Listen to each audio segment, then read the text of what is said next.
Hey guys, Kyle, the Death Knight of Anime here, bringing you my review for Eden Zero Chapter 77. Yeah, it's finally back, guys.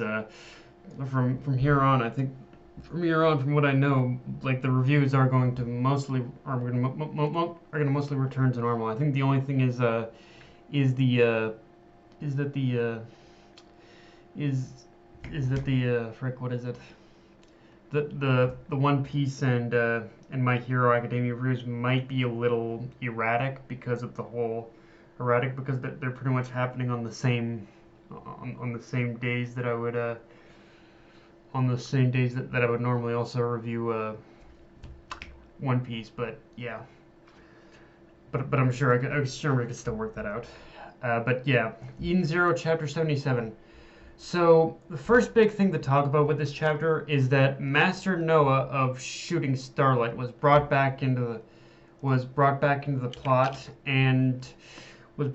plot and this is one of those things that with just Master Noah as a character and just kind of wondering how he would where Master Noah as a character, he's always kind of been one of those ones that's always been kind of deep in the back of my mind reading Eden Zero from week to week after his introduction, which because the one question I always had is I wanted to know how Noah would factor into what was going on, as well as to what degree he would serve as an obstacle for our heroes. So with this chapter, with him like finally being brought back into the focus, as a focal point of the arc, we basically get more than an official confirmation that he is a colleague of Drac and Joe, and it paints a larger picture that Noah more than likely wants to find Mother, but to accomplish this, he pretty much like the Eden Zero is like is basically a necessity. Like the Eden Zero, like the pretty much way it seems to be building up is that the Eden Zero is basically the pretty much one and only ship that can safely make it into the into the Sakura cosmos. Like other ships probably can make it, but they would have a much difficult time in doing have a more difficult time in doing so. Um, so I think what's going on here is he probably made a false promise deal with Drac and Joe, like you pretty much give me the Eden Zero, and you can have the wish from Mother, or you get, or you pretty much get me to Mother. I'll basically give you the Eden Zero, something like that. Uh, but but in either case, with this setup and with this chapter, it also reinforces for me that in some way, shape, or form, Code 3173 Etherion is definitely the key that is going to help like pretty much get them to the Sakura Cosmos. Like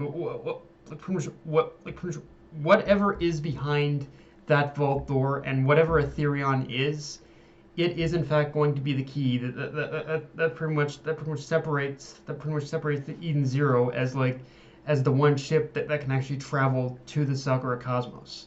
So this pretty much puts a whole lot more intrigue onto Noah, and just a whole lot more spotlight on the Eden Zero as a ship in general, and just what Etherion is. But whatever Etherion is, it is guaranteed to be like the one thing that's more than likely going to help. That's going to help like our heroes get to the Sakura Cosmos, I believe.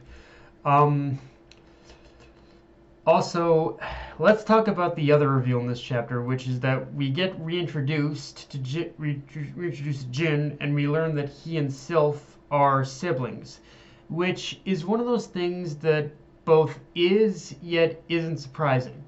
The first fact that they're both working for Drac and Joe isn't surprising because it was already previously established that Jinn was tied to the underworld, but so that in itself it wasn't surprising because Jin is basically like he easily is a mercenary. He's an assassin. He's pretty much whatever, like he's whatever the right contract wants him to be. He's basically like, well, like pretty much the Boba Fett of this world, pretty much. Um, Now, now, now, of course, to find out they're siblings is definitely the bigger surprise. Yet for me, not all that shocking either, because during the entire week long break that basically Eden Zero was basically off and not and wasn't releasing anything. I started to realize that Mashima was going to tie the connection that from both Jin and Sylph had wind ether gears together in some way. I just didn't know how, and with this chapter, we pretty much learned that yeah, they are siblings. It is kind of funny though how one of them ended up working how one of them ended up legitimately working for a pretty much criminal organization, and the other is just like a pretty much merc for hire. So yeah, it's kind of funny how that works, but it does kind of tie that probably Sylph does has some kind of was probably at one point like her brother a mercenary or something like that. Um, the big thing the big thing I want to know though is what Mashima intends to do with this revelation of Jin being Sylph's brother and whatnot, because unlike his like I said, unlike his sister, Jin is just a mercenary who's only tied to whatever contract he's made with someone.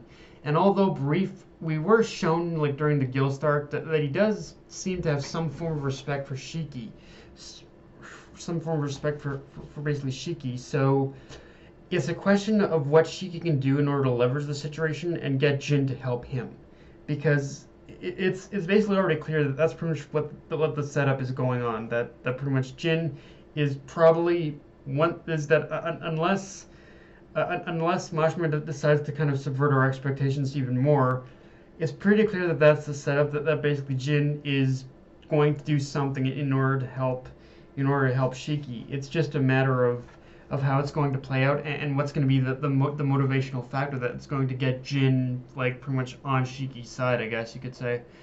And oh boy, man, Mashima. Okay, so yeah, let's talk about what everyone's going to talk about with this chapter. Rebecca waking up in Jack and Joe's bedroom with Joe himself naked in the bath. And I guess we can't say Mashima's not an equal opportunist with his fan service anymore, because yeah, he pretty much gave something straight for the ladies here. But Jesus fucking Christ, that had to be the most hilarious way ever for Mashima to end a chapter. And part of what makes it so hilarious is how straight Mashima played it. Like pretty much like the whole like you see the end, the final page. That pretty much that Draken Joe, even though he's naked in the bath, he's presented as the most imposing figure, and Rebecca is sitting there like shock faced and she legitimately fears Draken Joe. So like it's played so fucking straight, and yet because it's played that straight, it's hilarious. So whether intentionally or not, I'm definitely going intentionally.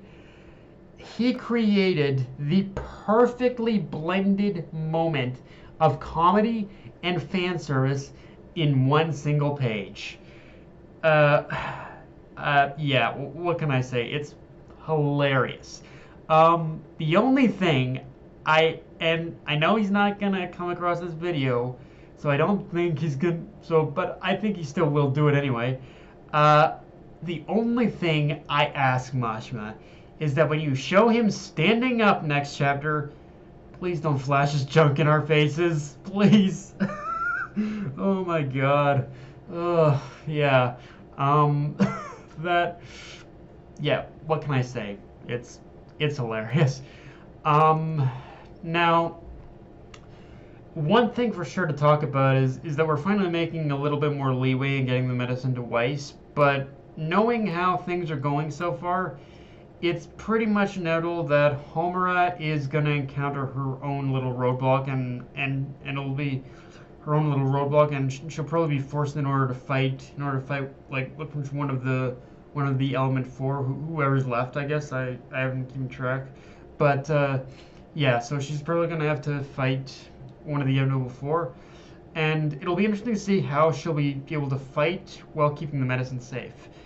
I guess the other thing is that I'm not sure how I feel about Rebecca failing to escape from Sylph's wind trap, because on one hand, yeah, it shows why Sylph is a member of the Element Four, but on the other hand, with the setup of Shiki versus both Jinn and Sylph, I'm not sure how hopeful I should feel about a rematch. But yeah, guys, that's my review. If you enjoyed the video, like, comment, subscribe. Follow me on Twitter, Facebook, Analyst, or Crunchyroll. Death Knight of Enemy, signing off. Later, guys.